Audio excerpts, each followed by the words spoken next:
Hi there, I'm Jaiya, New World Sex Educator, and the creator of The Art of Female Self-Pleasuring, certified sexologist, and yes, I'm embarking on 101 days of self-pleasure.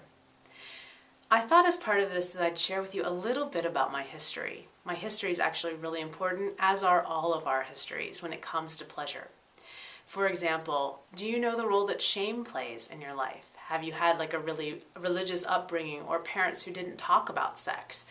Perhaps these things may color your ability to self-love, to touch yourself, to feel pleasure with your own self.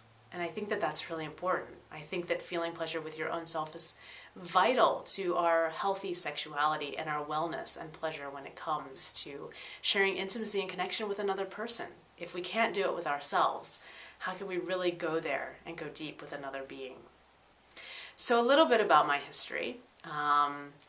Before I started studying to be a sexological body worker or a sexologist, sexological body work is something that's very body-based. So we don't just talk about sex, we actually get to experience it from a hands-on point of view and then teach that and help other people really get into their bodies when it comes to sex. And so before that, I had pretty much touched myself the same way all the time, to the point of having what I call a masturbation injury. I would do this thing where I would touch the side of my clitoris really rapidly and point my foot on my left side and then jack my hip up on my left side. So I was really kind of twisting my body and my hips in this strange position. And what happened was I actually ended up getting a knee injury because I had been touching myself for the same way for about 15 years.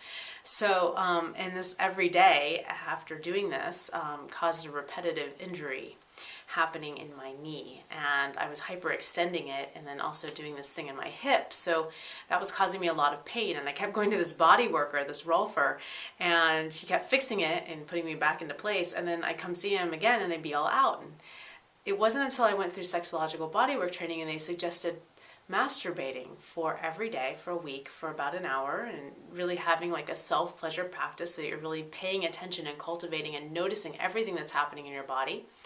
And it was during this time that I noticed what I was doing, that I was doing this pointing of my foot and hyperextending my knee and jacking up my hip. And so when I noticed that, I was like, oh, that's where my knee pain is coming from. As soon as I stopped touching myself that way, that's when all of a sudden my knee stopped hurting. So I knew that the two were connected. Imagine my Rolfer's face when I told him this, and he blushed. he was like, oh, okay. But, you know, I'm just really open, so I had no issue telling him that this is where it was coming from. But then I had a really hard time having an orgasm after that because the only way, my body was in a pattern, the only way that I could have an orgasm was by being in that pattern.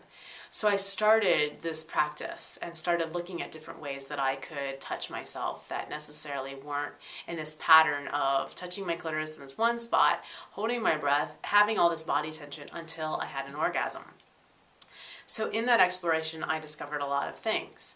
And then I had a baby. So, you know, I felt like I was really on top of my game when I got pregnant. Like, I really knew my body. I really was ecstatic when it came to orgasms. I had had such amazing sexual experiences. And when I got pregnant, it seemed like everything changed.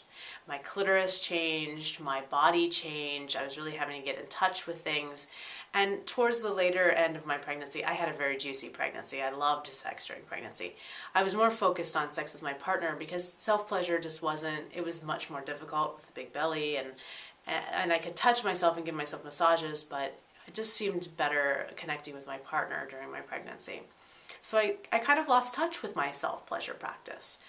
And then becoming a new mom, it just seemed like everything went down the drain. I had an injury from the birth, a perineal tear, and the tear was quite painful and it took a long time to heal.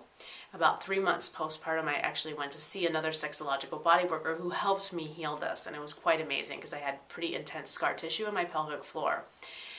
So, you know, going from a relationship of ecstatic sexuality to virtually nothing postpartum. And then also just having a new baby, having time for myself, having any time to do self-care or baths or long showers like I used to do. Oh, I miss all that. And so I want to get back to that. I want to get back to discovering myself in a new body and discovering all of those things that please me in this new form that I'm in, and getting it back in touch. And so there's a little bit about my history and a little bit about where I am now. And so I invite you, take some time right now to journal about your own history with your body, with self-pleasure, with your masturbation practice. Do you hold your breath? Do you have body tension? Have you been in the same pattern your entire life? I was in the same pattern for almost 15 years. And so I'm really excited about this exploration because I feel like it's going to give me new pleasure patterns. So I invite you to join me. You can find out more at 101daysofpleasure.com or visit my site, newworldsexeducation.com. Thank you so much, and tomorrow begins my day, my first day of 101 days of self-pleasure.